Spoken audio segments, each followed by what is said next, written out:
Happy Thursday evening, everyone. My goodness, if you're in Sydney like me, it is a storm out there. So I'm hoping that nothing's going to happen with a connection or with blackouts or anything like that, because we have a really exciting Pink Hibiscus live for you tonight with the amazing Ainsley Pope from Tribal Chocolate. Now, she is going to share with us how chocolate can actually be healthy for us. Go figure. I think everyone needs to know that right now, especially since we've probably all been reaching for it in ISO the last few weeks. So Ains is right here, so I'm going to add her to the live. I'm actually really lucky because she dropped by my place earlier and I got Hello. the chocolate. Hello. Yay! Evening. I'm so excited. How are you, Ainsley? Oh, really, really good. This is very, very exciting. And can I just say, this is the most made up I have been in probably 9-10 weeks now. We do need to share. We need to share that photo that we took about an hour and a half ago when you drove over in the rain to deliver me chocolate. Yes. My beautiful hot chocolate blend, which I promised Ainsley I wasn't going to taste it. It came in this gorgeous flask. Isn't it beautiful? What so Nick strained it for me. I haven't tried it yet. You I'm going haven't to tried try it it yet? live. Oh, but hold off from trying it. Okay. Because let's talk about actually how you enjoy that flavor. Okay, It's we'll really get like to it. wine. I'm gonna hold off because I can't believe I've held on this long. I know, good. I mean, that's a good couple of hours now. Well done. I know, and it's still really hot. My goodness, Good. I didn't think that it was going to last. So, kudos to you. Excellent. Now, let's take a step back. For those of you who don't know who Ainsley is, she is the founder and formulator of Tribal Chocolate, which is a brand new brand that is officially launching next month. No pressure or anything. No. And this amazing woman, she balances a high-level corporate position with two businesses on the side, one of them being her passion project, which is Tribal Chocolate, and that's what we're going to be talking about tonight. But Ainsley and I have known each other for 20 years. Yeah. Yeah. Oh, 20 years. Nat. I know. I know. We first met when we were working on board the Fair Princess, like back in 2000. We did. Oh, it's our 20-year anniversary. In August, it will be our 20-year anniversary. Wow. Wow. Gosh. Oh, back in those days, just so young, so fresh. Everything was before us. So innocent, naive. I don't think we were ever that, Nat. But speak for yourself, Ains. Gee. But so, it was definitely a divine time. I can't believe that's 20 years. And what I love the most is that we have 100% kept in contact. And it's amazing how life sort of circles back around. And people who we lost contact for probably about 7 years, didn't we? It was about 10 years. And then we bumped into, so I used to be a journalist, a cruise journalist. And Ainsley was working for P&O and Cunard and the fabulous Carnival brands, heading up their PR. And she invited me, I thought the name looks familiar, and invited me to come along on board the Queen Elizabeth on a little sailing. And so I'm getting all these notes under my door, and we're meeting for drinks in the afternoon. And I walk into the bar and go, hang on a second. I know that girl, and she wasn't that professional the last time I knew her. Pajama parties on a cruise ship. I mean, really. Oh my gosh, you've just jumped me back to the photo where I'm wearing my duck pajamas. Your duck pajamas. You've got your great sort of the kimono look going on. Oh wow. I know. I should have actually printed some of those out to share with people. Maybe I'll share them on stories later. So fast forward to now. And we're both business owners. How full circle is that? And we're both blenders and formulators for two completely different yet equally delicious things. Definitely. Yes. Can you see yours behind me? Oh, I can. Look at you. Yes, I'm loving Pink Hibiscus products. And just the notion of formulating really connects deeply with me, because creating is kind of what humans do. That's what we're here on earth to do. And I just love the fact that the both of us have been able to find that in our lives to make that our passion and our focus. I know. Who would have thought, though? All right. Totally random. Yeah. 20 years ago. No. So tell us a bit about Tribal Chocolate. Great. Well, I'm glad you asked. So Tribal Chocolate is healthy hot chocolate. It is stirring things up in hot drink rituals, and it is delivered to your door, ready to drink. So right now I'm in what I call minimal viable product. That's it in your hand, MVP stage. And so the chocolates that I do are based on single origin quality high dark chocolate, predominantly from the South Pacific region at this point in time, supplied through awesome bean to bar makers in Australia, and it's an incredible industry and network of people here in this market. And then I infuse that with really nutritious elements that are slightly surprising, but ultimately do really good things for your body. And for me, what's most important in this piece is that it's dairy-free, is the way that I produce it.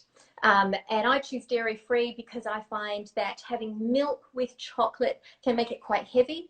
And I was looking for a product that was lighter on the stomach, better for the gut, and something that I could sip more and have that real great indulgent experience, versus something that was a quick drink and go kind of moment. And that's what I find the Tribal Chocolate experience delivers that.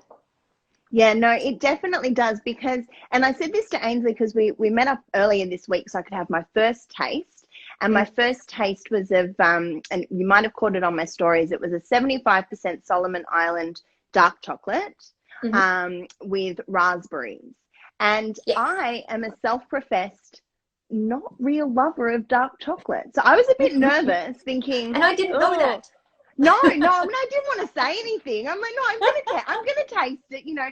And I'm a lover of milk in my hot chocolates, so I had no idea what to expect, and I was blown away by how creamy it was without any dairy, absolutely no dairy, and yet it still had that lovely rich flavor without sitting in your gut. And how flavorful, and just being able to pick those fresh raspberries coming through was, I was blown away. It was like it was drinking melted chocolate. Like, it was amazing. And on that note, I can't hold off from the chocolate anymore. So I'm going to do this with you. So I've got the chocolate with me, and just to prove actually where this comes from, what I've got here beside me, this beautiful beast is actually the chocolate that you're drinking. So this is from the Solomon Islands. It's supplied by South Pacific Cocoa, based here in Sydney and Haberfield, from Jessica, and the beans come from the Solomon Islands. This is 75%, and that is what you're about to drink, and that's what it looks like. Look at that. Talk about fresh and local. Yeah, I know, right? Very good. Very good. So, okay. All right, so tasting. Tell me about the blend. Exactly like wine. So you need to be able to... Don't spit it out. Don't spit it out. I haven't brought a spittoon and I don't want to waste it. No, don't. Please don't. So the whole notion about this is that this is a real quality sort of experience and quality product. So treat it like you would wine. So I'm going to pour mine. I've got mine in a flask as well. So give it a good smell and breathe deeply in, and sort of see what kind of notes, literally is what we describe them as, notes. Oh, I totally didn't show you how I was pouring that then, sorry. I'm just going to take it because I'm going to show you that this one here has got a sieve, because I've actually still left the mint leaves in it. Yeah. My husband strained the mint leaves before delivering it to my little studio here. Nick is so good. I know he is. So take a nice good smell. Yeah. Oh, so you should be able to get like really great mint smell. Yeah. But this is the perfect after dinner. earthy smell, a good richness to it. You might smell like as if you had walked past a coffee shop and gone, oh, coffee beans. It's kind of got that kick to it on the undernotes. Yeah, a little bit. It's very, it doesn't smell like dark chocolate to me, which I'm so, like, I personally love, you know. It doesn't have that bitter smell to it that I find dark chocolate tends to have. It's quite a smooth smell. Oh, I'm just going to shout out here to Miss Emily Taylor, who is watching all the way in the UK. We were just talking about you the other day. How exciting. Very. This is like the one of our faves coming back together. It is. We've had Fee come up, Libby's come up. So, oh look, there you go. We're making Libby's mouth water. You have to try some soon, Lib. You're going to like this even more then, Libby. All right, so now you miss you too, taste it. All right, so inhale. You've got your olfactory senses going. Oh the saliva in your mouth is already going. It's hot, so be gentle. And then just let it sit on the tongue for a bit, like first taste, because you're going to get a quick hit of mint to start off with, and then it's going to soften on the palate. That is amazing. Oh, okay. So this is, I loved the raspberry the other day, but this is definitely my new fave. Oh, good. Well, you were telling me how you did your lip balm, your mint and chocolate lip balm. Yeah, yes, so I used to have I love choc mint. Give me anything choc mint and I love it. But this just tastes different to anything else I've tried. Nice. I wish we could share with everyone out there in Instaland. Oh, that's a nice segue. I know. How will people be able to get their hands on your chocolate? Oh, I love that. I love that you asked, Nat. And I'm just going to triple check. Can you hear me okay? I've got a really noisy truck outside. Okay. Yeah, I can. Great. So how can you get your hands on Tribal Chocolate? We'll be launching next month, starting off with Sydney-based markets. And as soon as I know which markets those are, those will be going onto the website, which will go live in a couple of weeks as well. And you will be able to find out where to come and see me face-to-face and get some of your own in your own piccolo size. So it's small-sized cups. But in the meantime, you can also get it delivered in those flasks to your door, hot, ready to drink. So and it stays hot for ages. This has stayed hot for 2 hours. Yeah, good. It should stay warm, definitely warm, right up for 8 hours, hot for 4 hours, and you can leave it. I've actually got in this one here, I've still got the raspberry from 2 days ago. And so it's pretty good. You can put it in the fridge 48 hours. I'd give it to 48 hours, and you can rewarm it. Oh, okay. It's strong. Yeah. Do you rewarm on the stove or nuke it? Microwave. Put a little in a mug. Yeah. That's the mint you just had, by the way. So fresh organic mint. So that's all my products is. Love it. Is that from your garden? Yours. Yes. I love it. Yes, 2 ways to be able to get it as of June. Online, you can order and it'll be delivered hot to your door. It is a wet product. It's not a dry product at this point in time. And then you can also come and chat to me at the markets. Love it. So you said, so it's kind of the Sydney area, not just Sydney CBD. How far out will you be going? Great question, because it's pretty much where my Mazda 2 will take me right now. But look, no. I'm open to pretty much Sydney zone. Unfortunately, not Central Coast, probably not South Coast. Blue Mountain's a little too far at this point in time. But I will be shifting into a dry product, fingers crossed, sooner rather than later, so that I can get out a lot further. And you'll teach us how to actually then develop from dry to this beautiful drink. Love it. Absolutely. Love. Yeah. So we were talking earlier about how chocolate can actually be healthy. You and I are both non-coffee drinkers. And something that really sparked an interest in our conversation earlier in the week was that you can get an energy hit from chocolate. And, you know, all of these other, you were talking about brain boosting benefits. So can you tell us a little bit more about that side of chocolate? Yeah, definitely. This is the piece that got me really interested. So, the long story short, when I was working at Carnival and prior to that, public relations was my industry. And so I was having many meetings a day in cafes, and I wasn't a coffee drinker. And there's only so many peppermint teas you can have, right? But what I did love about it was that the teas were always, they were light, they were full of all the good nutrients that I needed to keep my energy going through all of these meetings day in, day out. Yeah. And what I wanted though was that rich fullness of coffee. I wanted the smell of coffee, and I wanted the just the experience and the sophistication, I guess, that came with it.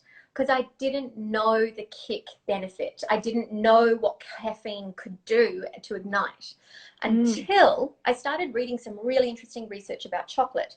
And way back in the Mayan days, the soldiers of the Mayan army were given cocoa beans.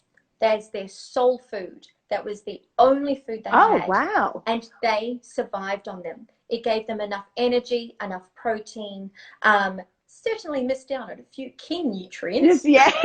but most certainly enough that it actually fueled their bodies to do what they needed to do. And that made me really interested to find out a bit more of just going, if this was, you know, soldiers who were highly physical and very active, enough energy, what was in it to make that happen?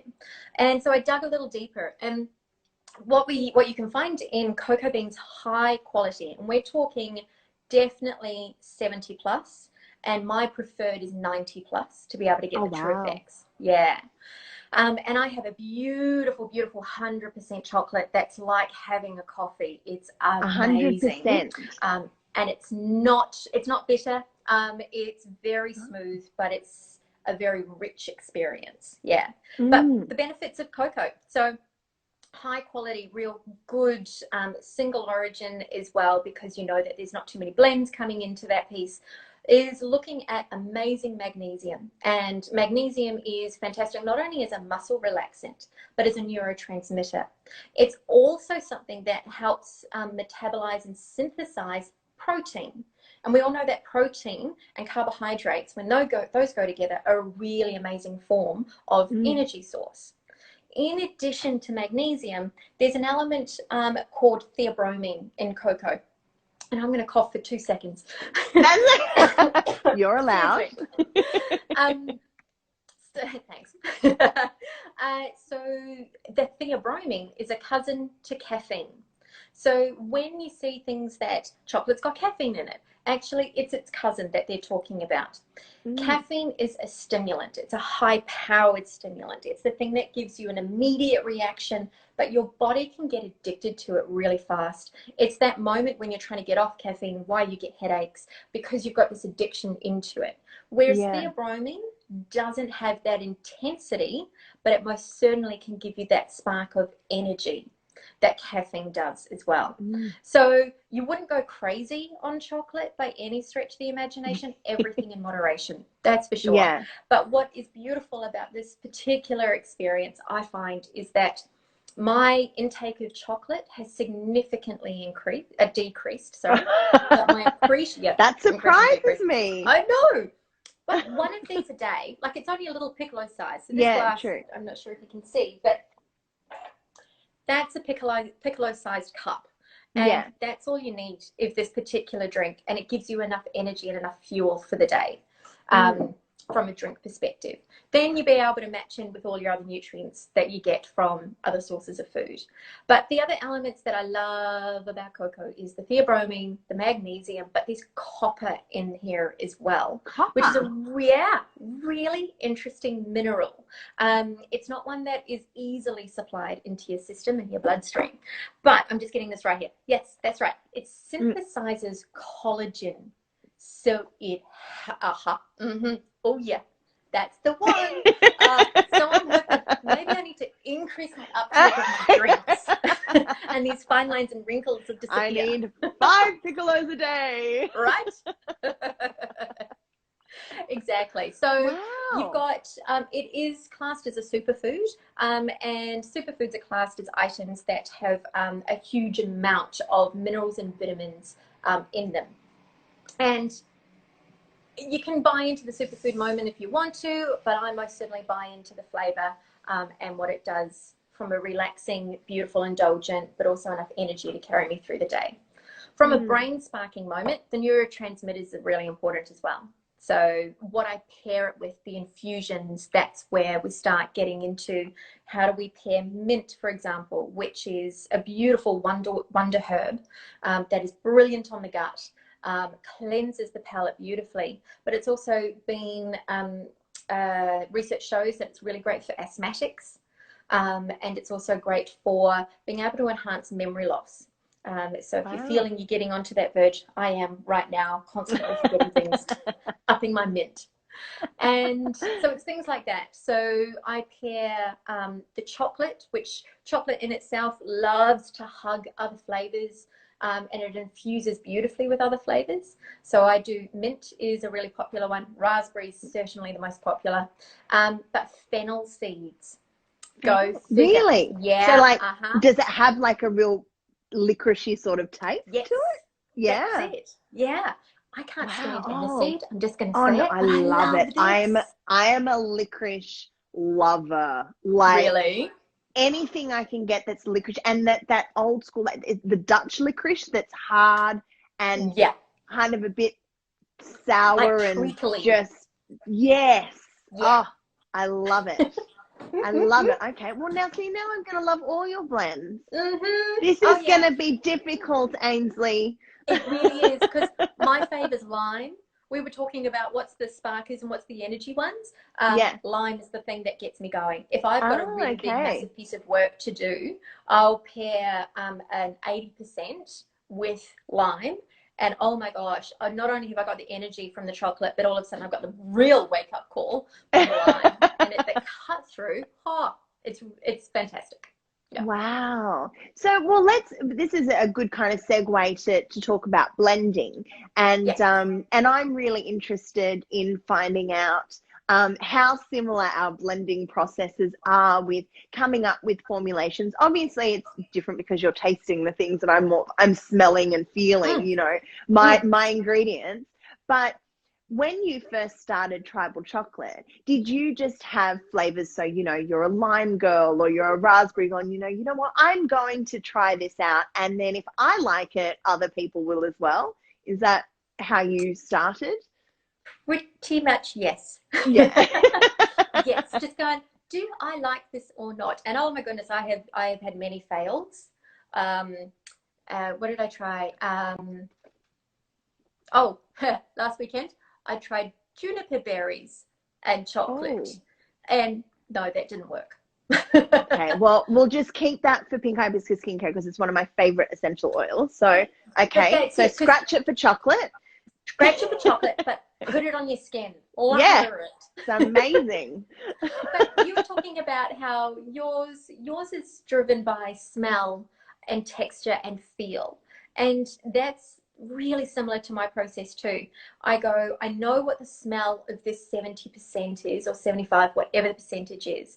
What can I imagine pairing it with? And so actually one of my very first infusions was rosemary, because when I smelled the chocolate that I had in the house at the time, I went, oh my gosh, that kind of reminds me of a Sunday roast. And then I went, whew, rosemary. And rosemary has phenomenal health benefits, really incredible. And so I went, would these two work together? And I find quite often going, if I can imagine something,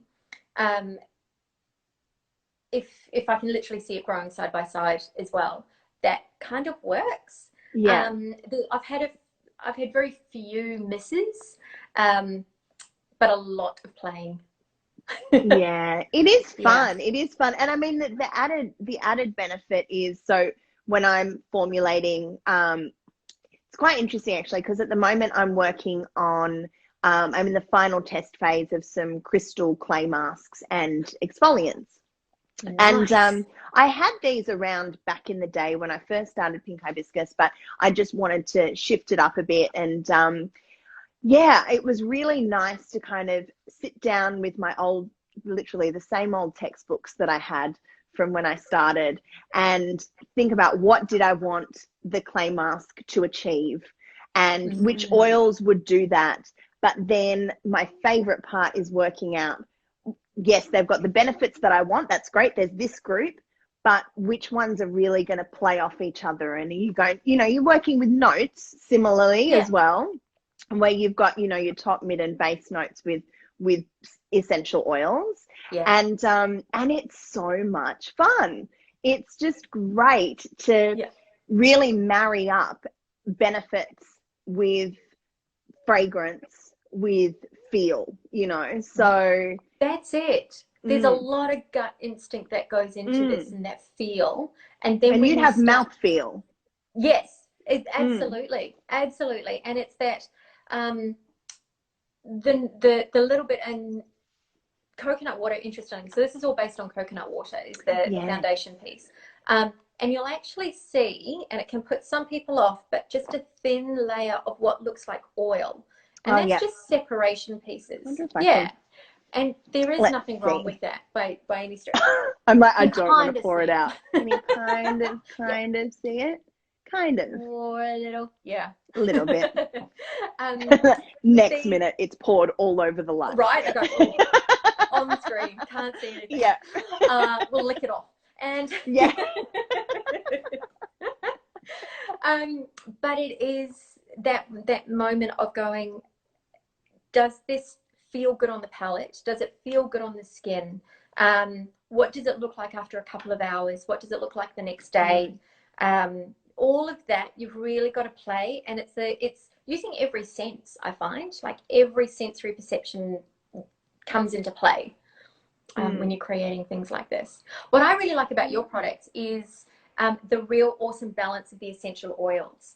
So the one, can I do a plug for you? You can do a plug for you. Sure. I'm not going to say no.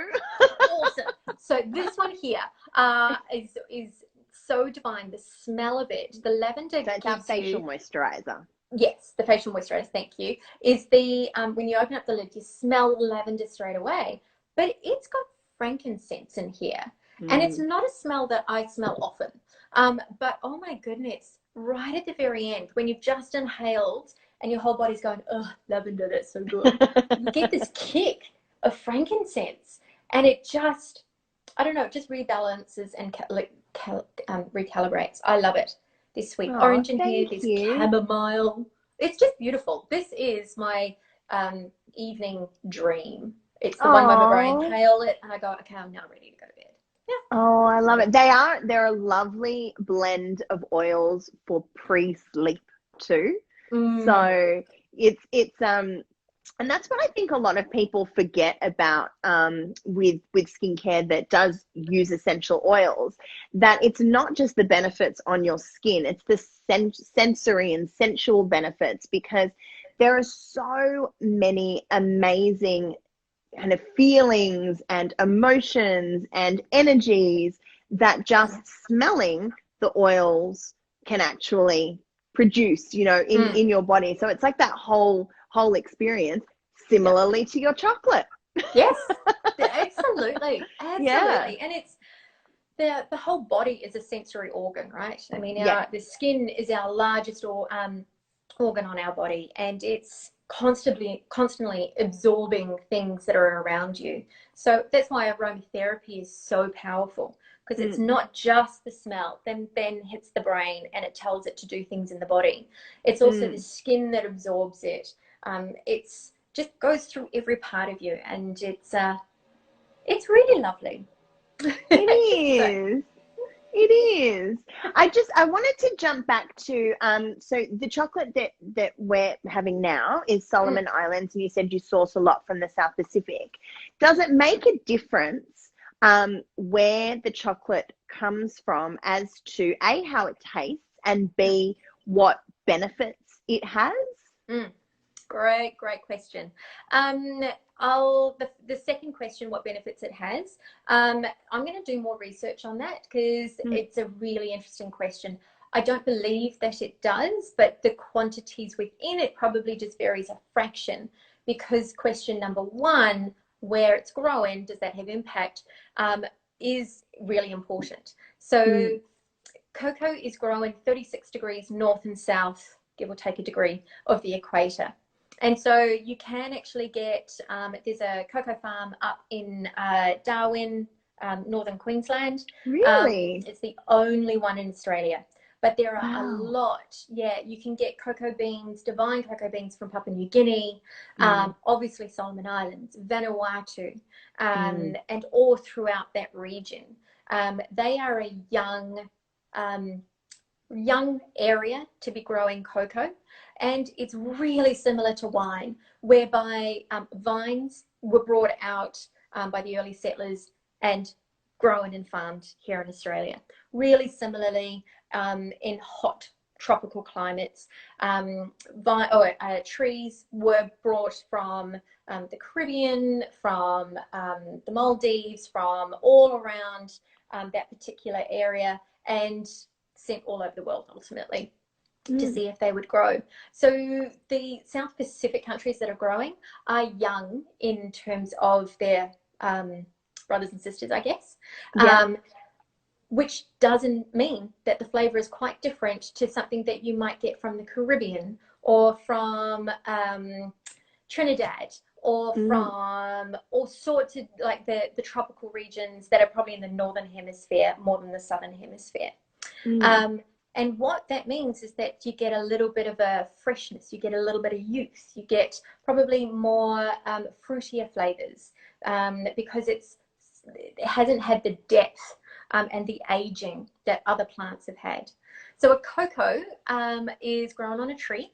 It's a seed, and ultimately the trees are, you're not going to see how high this is, but they might come up to around about 4 to 5 meters, and they need canopies. So you quite often find them under cocoa tree plantations. They'll also find, coconut plantations. You'll also find cocoa trees are growing.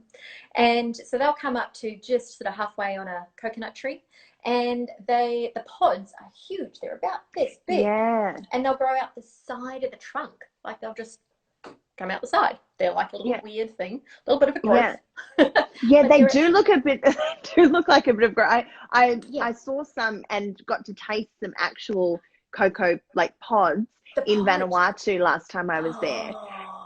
Have you tried the pod before? The pulp doesn't around taste it, like the white chocolate. pulp. Yeah. It reminds me, the texture is very similar to I think a guava. Yes. You know, that kind of jelly like. Yeah. It's not real jelly, but it's but I thought it would taste like chocolate, and it didn't. No. I was disappointed. No. I'm like, chocolate tree, bring it. Yeah. Let's just crack open the seed and eat the chocolate. You guys stay back there. I'm hitting up the chocolate tree. Yeah. It's like a money tree, wouldn't it? Just one day we'd like that. Yeah. But the process of getting it from the pod to what we're drinking now, to even this stage here with the cocoa cake or the chocolate cake, that's actually untempered. So if you've watched enough MasterChef, you'll know that a lot of people go into the whole tempering stage and everyone goes, oh my gosh, that's so hard to do. That's the final stage before you get to being able to make an amazing chocolate product that you'll buy. Prior to that, making chocolate to get to that stage is extremely manual. It's a very hands-on experience, right from taking the pod off the tree through to opening up the pods, getting the seeds out, drying them in the sun. The single origin, real quality chocolate that you get very rarely has a machine involved right until the very end of conching. They're dried in the sun, they're fermented, then they're packaged up.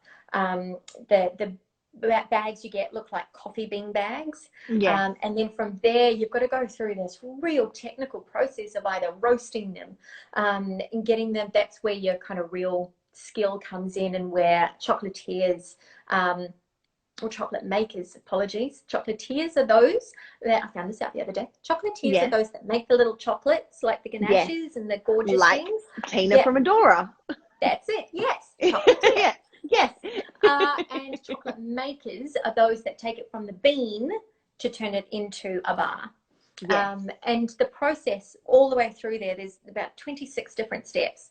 It's extremely manual. It's very hands-on and technical. And that is why when you get quality chocolate, you're paying for it, but you're paying for this extraordinary process that's happened all the way from the farms in Vanuatu or Solomon or PNG right through to your door and into your kitchen is a beautiful process of a lot of care and attention to a really small seed. Yeah. No. And what a great way to support those island communities. Yes. Completely. Yeah. It's just so wonderful. I know that, you know, there's kind of a resurgence of the coffee from Vanuatu. Vanuatu is a producer of so many amazing products. It's just it's amazing. But as a business and as a business owner, it gives you the warm fuzzies, you know, that you really are working with these generations of families who have done this for so many years. And then it's arriving in like Sydney, and then it's here in my cup. Like, it's crazy. I love it. It is. I love it. So what I wanted to ask is also, I had no idea that we actually had like cocoa farms. Is that what you call them, cocoa farms in Australia at all? Is that something that you're looking, are you looking at using some Australian chocolate too? Look, there is, to my knowledge, there's only one farm. I may need to triple check that fact, but it is super small because growing cocoa is extremely hard, and Australia is right on the verge of where it can be growing. Okay. I had no idea that there would have been any here. That's fascinating. And it's the Daintree Chocolate Factory, and they have their own farm, Daintree Chocolate, and it's the process of it is extremely impacted by the environment, by weather. Cocoa beans or cocoa trees are really susceptible to disease, and so the quantity that you can grow at any given year, pretty hard to get your hands on, to be honest. And that's why you find I would love to be able to get more from Australia specifically, but the sheer volume of quantity, if they'll be wanting to keep it to themselves. And working with a lot more with people who really know a lot more than I do than right now. But what I love the most is I mean, you and I have both worked in the Pacific Islands or worked with the Pacific Islands, and the stories of the people there are really dear to my heart. And if I can support them in any shape or form to keep this craft going and this agriculture going, then that's where I'd love to be able to put my passion and my energy. Oh, I love it. And I can't wait. You're such a storyteller. So I can't wait to hear the stories that come out of Tribal Chocolate, because I know they're going to be amazing, and you're going to be connecting with the little girl in Vanuatu that, you know, I'm going to be seeing the photos once we can start traveling again. And I'm so looking forward to going on this journey with you. It has been so many years in the making, and it was such an exciting thing to find out that you had a launch date, and this wasn't just you making chocolate on the side, you know. I'm so proud of you, and I'm so happy for you. Thanks, Nat. It has been such a joy to watch you as well, and I think that, you know, being in business is about not only being a cheerleader for yourself, but being a cheerleader for everyone else around you. And it is collaboration, it is support that helps, I think, innovation and creativity flourish in Australia. And right now, more than ever, oh my goodness, we're going to need that. And I think it's people like you who have really dived in and gone, this is who I am, this is my purpose, this is what I want to give to the world and create. We need more like that. Oh, go, such a love fest. I know. And shop local, people. Yes. Oh, I think there's going to be such a huge drive toward doing that. And we're seeing it already, you know, with I'm finding with my friends that, you know, people are posting more and going, I'm looking for this product. Do you know of an Australian brand that manufactures this? Or, you know, and it is so challenging. I'm constantly challenged with my packaging. I'm going through it again, with finding Australian manufacturers, you know, and trying to keep everything as local as possible. And sometimes as far as you can go is just buying from Australian suppliers when it comes to packaging. That's all right. But you know, there are some areas that I really hope we as a nation start to embrace and start manufacturing in a lot more areas than we currently do, or areas that have been shipped overseas in the past. Hopefully that, you know, comes back here, because I think it's so important. And I don't think that it could have been proven to be any more important than it has, you know, in the past few months. So agree. Yeah. 100%. I'll get off my soapbox now. No, I think this is a really important conversation to have. Literally yesterday I got a text message from my local dry cleaner, and who just said, can you please fill out this survey? We have a supermarket in this particular area who is looking to expand, and the council is looking to approve it. And we feel we're going to lose our village and our community feel around it. And so I just jumped in straight away and completed this survey, because it was exactly what you were just saying. How do we keep our sense of community? How do we keep and let people know, in particular councils and government, know what is important to us? Never before have we had a voice like we can have right now. Never before have we had an opportunity to sway what is going to happen next. And if we don't use that voice, then what a shame. Yeah. And I think more people are listening now too, though. I think that a lot of the naysayers, a lot of the people who are perhaps looking for products that were cheaper, because you know what, buying Australian is more expensive. That is just a fact. That's just the way it is, than purchasing from other countries. But often the quality is better, so it lasts you longer, so you're spending less money long term. And I think a lot of people are realizing that now too. But knowing where it comes from, knowing that workers are being treated fairly, knowing the just having that trust, I think is something that is priceless, personally. Absolutely. But you know, anyway, a shout out to Jessica at South Pacific Cocoa, who's also known as the chocolate artisan. She has really helped me get my product to the stage where it is, and it's purely because there was a connection through a connection. Shout out to Bing Bayou. And they just went, oh, look, we've got a community of people who, to your point, just want to know a story, want to have a connection, want to know where things have come from. I have learned so much more through that process than I could have jumped online and actually sourced my chocolate from overseas. And that's no longer as important to me. Price point's no longer important to me as much. Watch what you said. Within reason. But it's the connection, it's the help, it's the support, it's the deeply understanding why someone wants something, to be able to go a bit further if you need to. Well, shall we jump over to the Pink Hibiscus rapid fire? All right. Are you ready? Ready. Are you ready? Oh, yes. It's very exciting. My rapid fire is never actually that rapid. Okay. I need a prop. Grab your props. There we go. Okay. So we're going to start with, what is the best beauty advice or skincare advice that you've ever been given? You are what you eat. Yes. So it might not be actual skincare product, but very early on I was given this advice when I was a kid. Actually, my whole family, we went through quite a dramatic dietary change. And during that time, our teachers would say, my gosh, your eyes are brighter, your hair is shiny, your skin is much more fresher.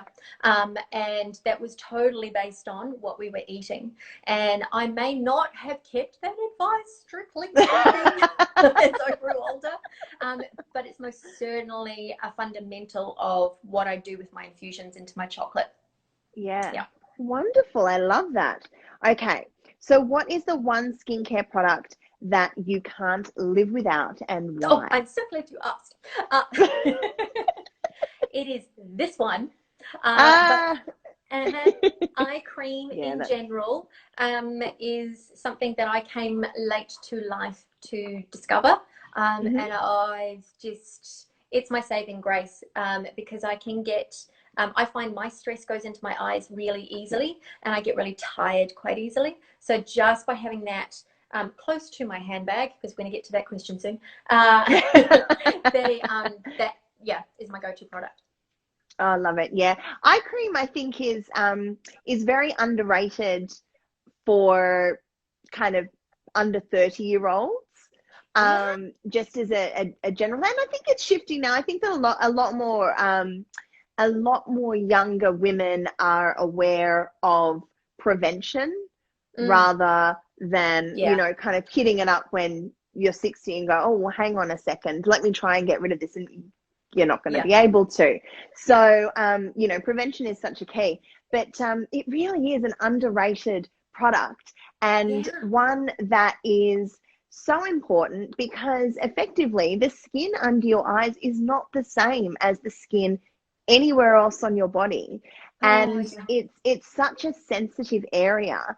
And, you know, we're both very, we're expression filled people. We're smiley people. So you're going to get expression lines, and that's wonderful. But you know what? Let's just nourish a bit more, you know. I love that. Have you been using it? Because with the eye balm, I told you earlier in the week, I use it kind of all over. I use it on the forehead, eyes, top of eyes, and around, and then around kind of my nose and these lines. Yes. Have you been trying it in other areas? Yeah, I've just started doing that, so I'll let you know.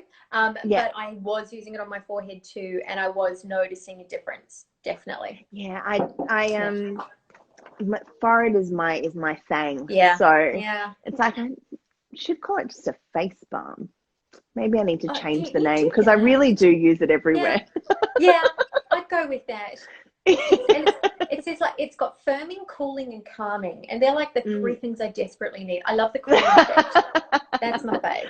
Oh, wonderful. Well, tell me a bit about your morning skincare routine. Oh gosh, this one is so time dependent and location dependent, to be honest. So what I'm going to do. So if I'm going to the gym, kind of lucky just in terms of if I've got time to just prep straight after the gym. It's usually like just a quick serum, quick moisturizer, whack on the makeup if I can afford it, and off I go. But if I'm at home and I've got a little bit more time, then it most certainly is kind of a beautiful ritual of serum, spritzer, moisturizer. But it's interesting. I've actually stopped easing back on cleansing in the morning because I've got now. I was just about to ask you that, because it was the part that was missing. It was, wasn't it? Yeah. But just using the beautiful product at night, my skin is really absorbing that. And all I really do is just use a beautiful, just hot water and a flannel or face cloth. Just to be able to cleanse away the top surface, but I want to be able to keep that beautiful product that I've got going. So it kind of just prepares the skin. I'm gonna jump in there. Yeah, you're gonna say cleanse your face, Ains. Cleanse your face. Yeah. Your skin is doing so much work overnight, and just using water is not really going to be doing anything. And it's also not providing a good canvas then to be adding, because you said you use a serum in the morning and, you know, moisturizer and all of that sort of thing. You kind of piling and piling. So that's that's going to end up clogging your pores and cause you more issues down the line. So do me a favor. Yes. Do me a favor. So okay. I'm all about the 60-second cleanse and how much it changes your life. Oh no, I've been doing that at night after you and I spoke. Oh, yeah. Start it in the morning. Do it in the morning as well, and just for 2 weeks. Okay. And just tell me what your skin, honest, and you can say, you know what, it's done nothing. It's made no difference, Natalie. I love a challenge. So even do like a photo to start with, and then after 2 weeks, that's actually a good thing too. That'd be great, interesting for me. Take a photo without makeup because you've just started using Pink Hibiscus this week. Mm-hmm. So take a photo now, and then take a photo in 2 weeks, and kind of follow the steps that I've told you and see if there's any difference in your skin. I will do. I'm excited. All right. We'll come back to this audience in 2 weeks. Yes, that's a great idea. We'll do before and after photos. Yeah. I love it. Done. Okay, so I love that I've been suitably wrapped over the wrist. And I've got to be honest with you, Ains. I'm not, I can't just nod along and go, oh, fabulous. Yeah, good. We need to be told. And I'm too old to accept. Yeah. Oh, yeah, you're very, very, very old. I mean, my mum, her whole life, prior to me making skincare and forcing her to use it, and now she's addicted. But prior to that, you like soap and water. She didn't moisturize. She didn't anything. And she's got good skin. She's got olive skin, so she's kind of got that benefit. We're a bit luckier because we've got more oils and, but so no judgment at all. There are lots of people who don't, and I appreciate the time constraints too. Actually, speaking of time constraints, we're going to get cut off soon. So evening skincare routine. So you've been doing your 60-second cleanse? I have, and times 2, and really enjoying it. That's just a beautiful meditation moment. Really liking it. Yes. Good, I'm glad. Yeah, so cleanse, spritz, another shout out. See, I can just do this all night for you. Really fabulous. Spritz. I'm having your back. I know, right? I'm loving the quartz at the bottom. That for me is just really beautiful. Rose quartz, and eye cream, and then the moisturizer. Love. And that for me is just a really beautiful ritual at the end of the night, because the last thing I want is something that takes me forever and a day. It's like less than 5 minutes, and it's I like it because it's like it's my wind down before I get into bed. And Nick knows that you don't talk to me during that time. I'm in my bathroom, I'm doing my thing, and then I'm yours. Well, not really, but that could be taken many ways. I love that. No. All right, so if we were to take a sneak peek into your handbag right now, what beauty products would we find? Oh, I'm really bad at this. I always go, okay, I should take a bag. And for my PR days, I used to be really good. Like, I'd have my makeup bag and pretty much have a second set of everything in that. Of everything. These days, I'm really lucky if I add a lip balm. And it's not that great, because the days that I'm in corporate land, I'm in aircon usually when we're out of this current environment, and so I can get to the end of the day and it's not dry, it's haggard looking. So what I am going to be adding to my bag when we go back in are literally, actually, to be honest, in all seriousness, I was going to say items.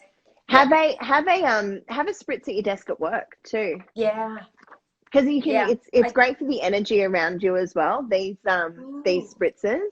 So I'd recommend having a clear quartz spritz at work. So that's a great one for balancing energy and clearing negative energy. But it's the neroli is just fantastic for balancing the skin. So, and you can spritz throughout the day. That will really help you. No. Okay, great. Good, because I might have been doing that all day. No. every 5 No. minutes. Yeah, that is totally fine. Over spritz away. What advice would you give your younger self? Great question. I went big picture on this particular one, and it was to have a vision. To really have a vision. I was very much a happy-go-lucky, see where life took me, all about having adventures and fun and travel. And then all of a sudden I got to my mid-30s and I was like, oh, should I had a plan somewhere along the way. So that's probably what I would tell myself is actually it's not a bad thing to have a long-term plan and a long-term vision. How you get there can be heaps of fun and different ways, and that doesn't need to be as planned. But I would go back and tell myself, what is it you really, really want? And big things and little things. So, you know, do you want to retire early? That's a big thing.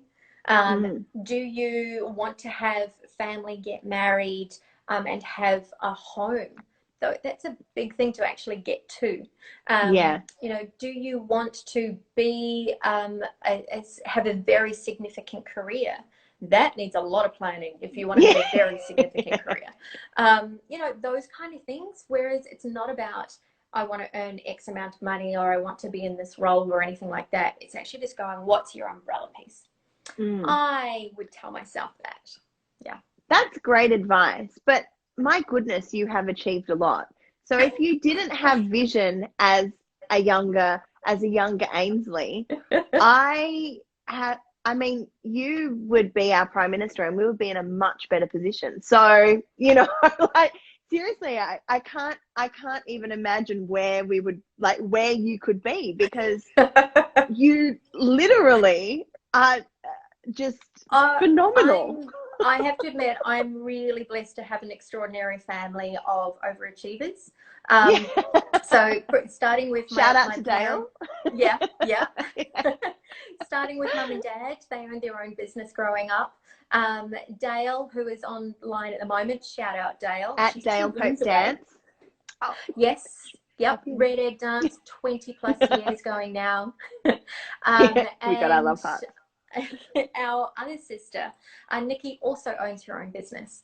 So I've been surrounded by extraordinary people who have had very clear visions in their life and have always offered beautiful guidance and support. So when making key decisions along my way, whilst I might not have known what my overarching one is, they've always been able to support and gone, that is a good call to make right now. Yeah. Oh, I love it. Well, I think that's a really lovely note to finish up on before I get the wrap up from Instagram, which I do every week. I love that. This has been so much fun. It's been so much fun. Thank you so much for joining us. And please let me know as soon as the website's live so that I can share it with everyone. We're going to be sharing more of Ainsley's story on the Pink Hibiscus blog, so you can head to pinkhibiscus.com.au in the next few days, and hopefully, if technology is kind to us, you'll also be able to watch this entire live if you didn't have a chance to tonight. So we're going to be delving into a bit more of Ainsley's history and with links across to the Tribal Chocolate website as soon as it's launched too. As soon as it's there. Good luck. Feel free to DM me on Insta if you're interested in trialing anything. But thank you, Nat. I think that you might have some DMs after hearing all about the chocolate. Oh, right. Chink chink, honey. Thank you so much for a really fun session. Cheers. Thank you guys, and thank you everyone for watching. I'll be back. I haven't confirmed my guest for next week, but I'll be back next Thursday at 8 o'clock. I'll come back. Yeah, we'll come. We've got lots more to talk about. Done. Oh, thank you, and we love you too. And and I will chat to you very soon, Miss Ainsley. Good luck with everything. Love you loads. Thank you. You too. Mwah. Bye. Bye. Bye.